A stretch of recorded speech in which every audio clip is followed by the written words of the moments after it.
Hello everyone, कैसे आप सब। उम्मीद करते हैं कि आप सब अच्छे होंगे। आप सभी को फिर से एक नए क्लास में स्वागत है। और आज के इस क्लास में हम लोग देखने वाले हैं संज्ञा किसे कहते हैं और संज्ञा कितने प्रकार के होते हैं। तो सबसे पहले हम लोग देखेंगे संज्ञा किसे कहते हैं।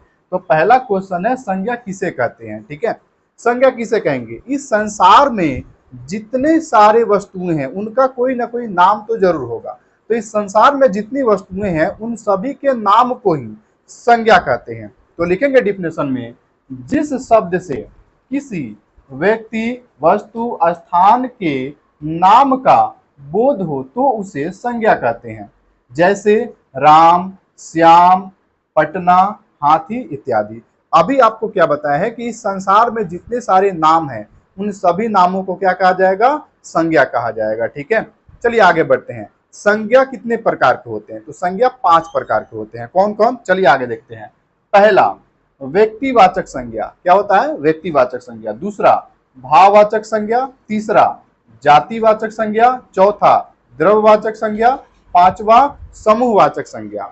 अब पहले नंबर से हम लोग देखेंगे डिफिनेशन। ठीक है, पहला है व्यक्तिवाचक संज्ञा किसको कहते हैं। ठीक है, तो इस संसार में अभी हम क्या देखे हैं, जितने सारे नाम हैं उन सभी नामों में कुछ कुछ खास नाम होंगे, उनको हम बोलेंगे व्यक्तिवाचक संज्ञा। क्या बोलेंगे, व्यक्तिवाचक संज्ञा।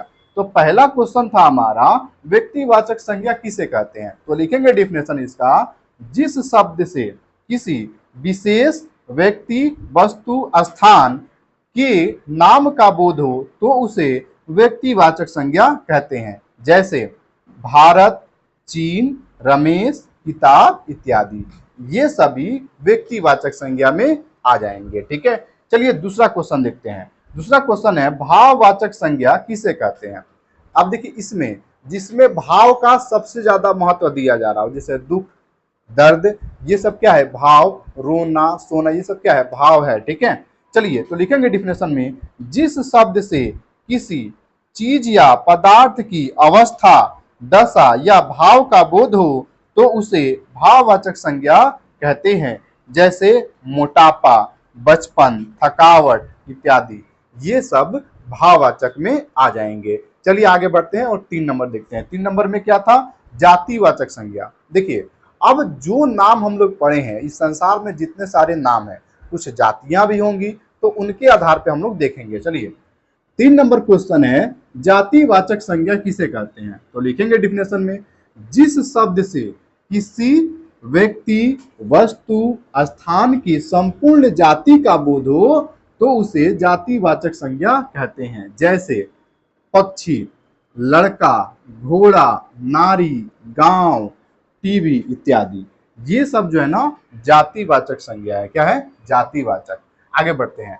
4 नंबर प्रश्न कह रहा है द्रव्यवाचक संज्ञा किसे कहते हैं। ठीक है, तो द्रव्यवाचक संज्ञा किसको कहेंगे, इस संसार में जितने सारे नाम है, कुछ ऐसे वस्तुएं हैं जिनको हम नाप सकते हैं, तौल सकते हैं, वजन कर सकते हैं, उसको हम बोलेंगे आपका द्रव्यवाचक संज्ञा। तो लिखेंगे डिफिनेशन, जिस शब्द से किसी धातु, द्रव्य का बोध हो तो उसे द्रव्यवाचक संज्ञा कहते हैं। अर्थात जिसे मापा या तौला जा सके तो उसे द्रव्यवाचक संज्ञा कहते हैं।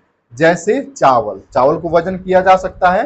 गेहूं, दूध, घी, तेल, पानी, सोना इत्यादि, ये सब जो है ना द्रव्यवाचक संज्ञा में आते हैं। ठीक है, अब आते हैं आगे, समूहवाचक संज्ञा किसे कहते हैं। अब देखिए जितने सारे नाम हम लोग पढ़े हैं इस संसार में, उन सबको यदि समूह के साथ रख दिया जाए तो उसको हम बोलेंगे समूहवाचक संज्ञा। जैसे में इसका डिफिनेशन क्या हो जाएगा, देखिए जिस शब्द से किसी व्यक्ति, वस्तु, स्थान के समूह या झुंड का बोध हो तो उसे समूहवाचक संज्ञा कहते हैं। जैसे सेना, सेना देखिएगा एक नहीं होते, हमेशा वो झुंड में ही रहते हैं। गुच्छा, गुच्छा आप अंगूर का भी गुच्छा ले सकते हैं, चाबियों का भी गुच्छा ले सकते हैं। परिवार, परिवार किसको बोला जाएगा, जब 2-3 लोग आपस में मिल करके रहते हैं उसको परिवार बोलते हैं। भीड़, कक्षा इत्यादि, ये सब जो है ना समूहवाचक संज्ञा में आएंगे।